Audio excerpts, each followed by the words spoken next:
Hey group, this is the materials and assembly for the BTSR CAVALCADE Bedroll. This is the bedding system that we use for the Horseback Trek program here at the Buffalo Trail Scout Ranch.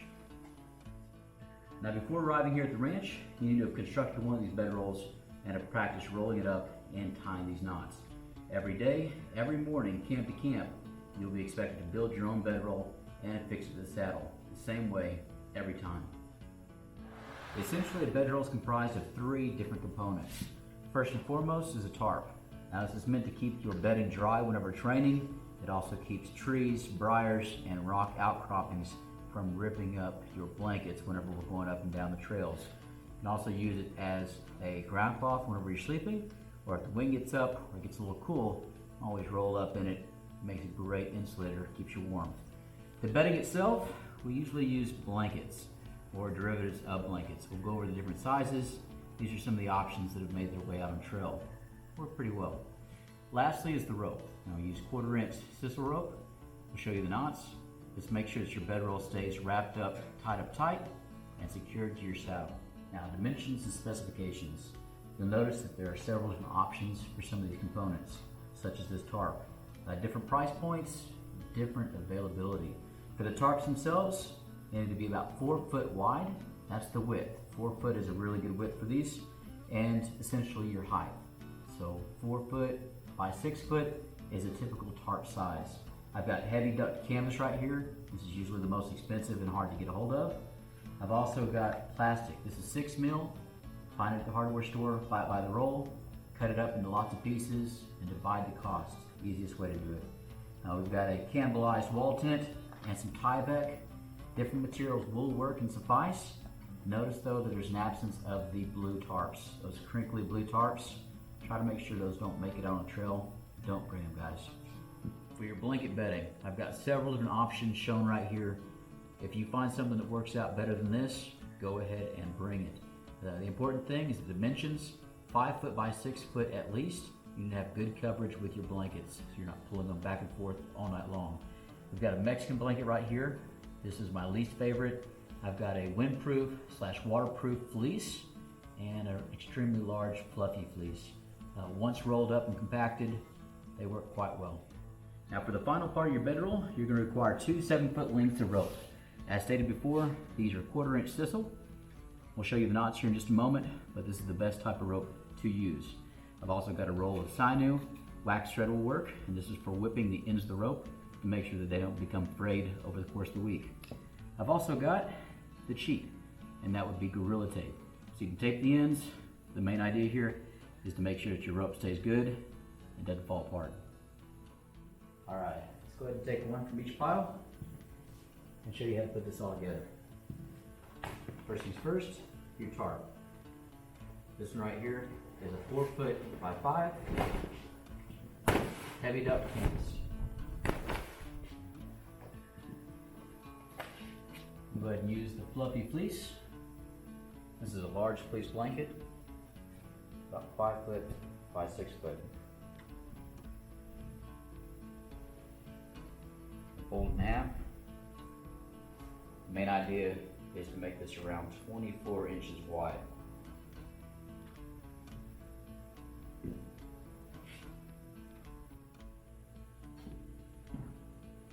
Now once you've got your blanket centered out in the middle, fold in until you have a total width of 24 inches. That's 2 foot on each side.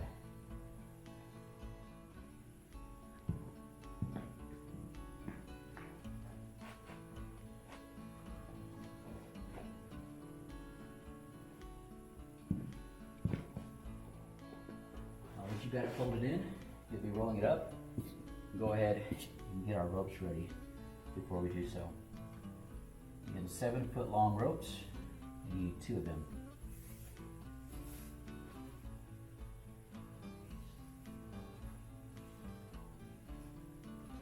Seven foot.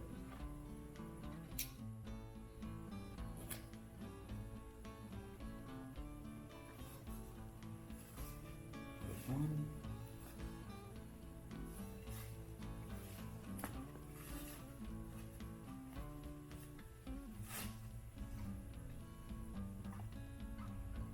rope 2.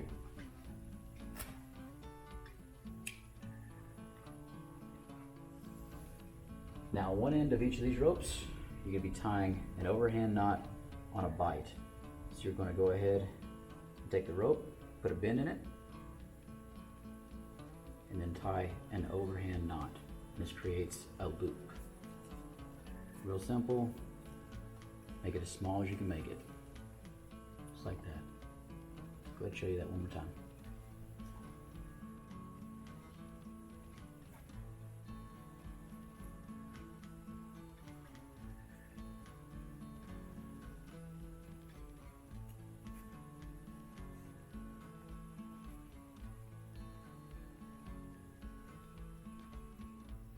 Go ahead and take our 2 ropes. I'll show you how to whip or tape the ends of these ropes in another video. I'll put the link in the description down below. Go ahead and roll up a bedroll, get this thing tied up and secured. Alright, now for the fun part. Rolling up your bedroll. This takes a lot of people some practice. Rolling a tight bedroll can be a skill. And we'll make sure again, everything's tucked in, 23-24 inches wide, 2 foot, thereabouts. And you want to make sure that your blankets aren't sticking out any of the sides. Begin to roll.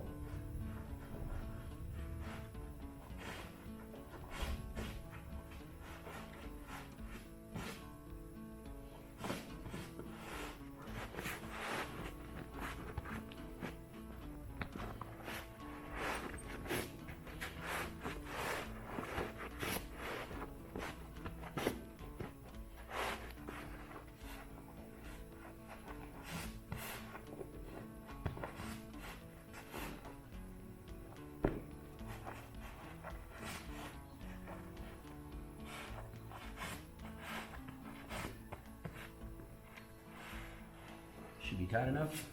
Now go ahead and check out the diameter of the bedroll. It's about 5 inches right there. You can push it to 6, 6.5, but not much bigger. It becomes a safety issue being able to get your legs on and off of that saddle day to day. Again, 24 inches, max length. Now you want to practice rolling these things up. If you have to come up to your wrangler and ask him, is this tight enough or is this right? Chances are it isn't. Make it right. Practice before you get here. Be prepared. Now once your bedroll's all rolled up, it's time to go ahead and straddle it. Doesn't look cool, but this is the best way. And you're gonna grab your first rope. You wanna make sure that your ropes are close to hand before you start rolling up these bedrolls. Now these knots that we're gonna show you, these are very specific and they're done for a very good reason. Learn them, practice them, do not come up with your own. I've got the loop right here. This is what we made before. Each of your ropes has a single loop on one end. Now go ahead and take this rope back about 6, 6.5 inches from the end right here. This is to make sure that your rope at no time over the course of the day slips off the end of the bedroll. I'm going to take my free end of the rope, I'm going to feed it through the loop that we made. All the way. Now you're going to want to make sure that this is cinched down extremely tight. I'm going to take my left hand here, grab onto this rope, keeping it tight up against this loop that we made earlier. I'm going to take my right hand and take the free end of the rope, go over my cinched piece, and push a loop up underneath it and up through. You see what's going on right there? Around and up through. We'll be effectively making a slip knot. Now I can vary the size of this loop, and that's where the next step comes in. We're going to want to vary the size of this loop right here. And we want to make it just the right size so we can do the exact same knot one more time, but on a bite. So I've gone ahead and made this loop about this big. It's going to take some practice. I'm going to take it just as I did before. Now 2 ropes with my left hand, keeping it tight. Come over with my right hand, over the cinched rope, come up underneath and up through a second time to make a loop. Just like that. Now the idea here is that you're locking off. If you don't do the second portion, the knot's going to come undone as soon as I pull this rope. Secondly, we have this small little loop right here, and that's going to come into play whenever we are securing this to the saddle. Very important. All right. Other side. Let's flip that around and make sure that you have your second rope. Just as we did before, lift up, bring your rope around, make sure that you got that loop on one end. You're going to feed your free end through that loop. Cinching down, making sure that you got a good solid 6 inches between the end and your cinch rope. Tight it down, left hand, pull it tight, bring it towards you. Right hand, open to the rope, goes over the cinch rope and underneath. Again, making that loop. That's your slip knot, first portion of the knot. Again, you can vary this. All right, smaller is better. Take these knots one more time. Left hand tight, 2 ropes this time. Come over the cinch rope, underneath, and up through. That'll lock off my knot, and I've got this small loop here at the end. Once you've got both knots done, go ahead and check them out. Pull on the ropes. If they come undone, usually means that you didn't finish the second part. You didn't lock it off. Make sure that you've got it all right. Again, you need to have that 6 inches of space between the end and the rope. The way that we affix this to the saddle, it's going to be very tight. It has a tendency of coming loose over the course of the day if you don't do it correctly. So next step, let's go ahead and saddle a horse. Show you how to put this thing on. Our horse is saddled. Time to go ahead and show you how to put this bedroll onto the back here. As you put these bedrolls, saddlebags, anything on the saddles, go over this in saddling demo. You're gonna make sure that nothing gets put on the ground, even for a moment. You take this off at the end of the day, make sure it's taken away. As you put it on in the morning, don't set this thing down on the ground. All right, we'll start here on the left side of the horse. We're gonna take the free end of this rope. It's going to go down through the back D-ring on the saddle. Keep it all the way through. Don't tighten it up yet. But again, I'm going to take this end right here, and that small loop that we designed and built with that knot, this is where it comes into play. I'm going to take the end here, I'm going to feed it through that loop, just like that. Tighten it on down. As I tighten the first side, I actually make the bedroll come over just a bit. I'm going to take the left hand rope, just as I did with the knots that we used to secure this bedroll. I'm going to come around these 2 ropes and make the loop, just as we did before. Exact same knot.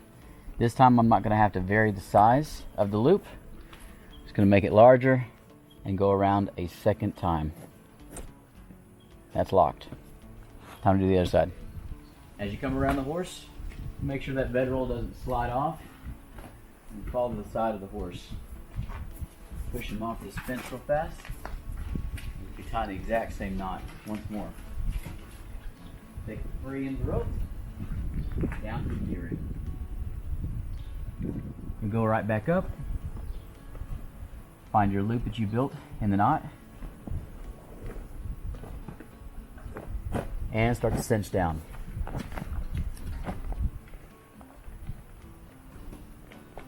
Now I'm cinching this side down quite a bit. This bedroll is definitely affixed to the back of the saddle. I'm going to take that left hand, just as I did for the knots going around the bedroll.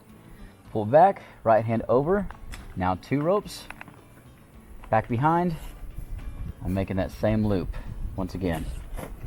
Same knot all the way through. Give myself a good size loop this time. I'll come around one more time.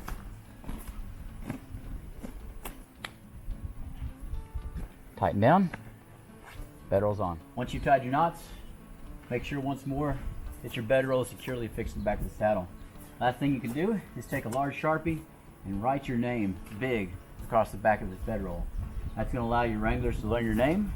It's also to distinguish your bedroll from everybody else's whenever you pull it off in the evenings. Well, group, hopefully this video helps you out building your own cavalcade bedroll before you make it out here on the trail. Now, before you take off, use the night that you arrive here at the ranch. Your wranglers will go over and show you how to secure one of these bedrolls to the back of the saddle. But we want you to be prepared. Watch these videos, construct the bedroll, be ready before you get here. Now we'll go ahead and put a materials list and try and keep that updated in the description down below. Ask any questions. If y'all have any better ideas on any of the tarps or any of the blankets or any other system we use, we'll try it out, take it into consideration, and we'll add it to the list. We're all about learning things out here. So, guys, enjoyed it. Watch the rest of the tutorials, and we hope to see you out on the trail. Till next time.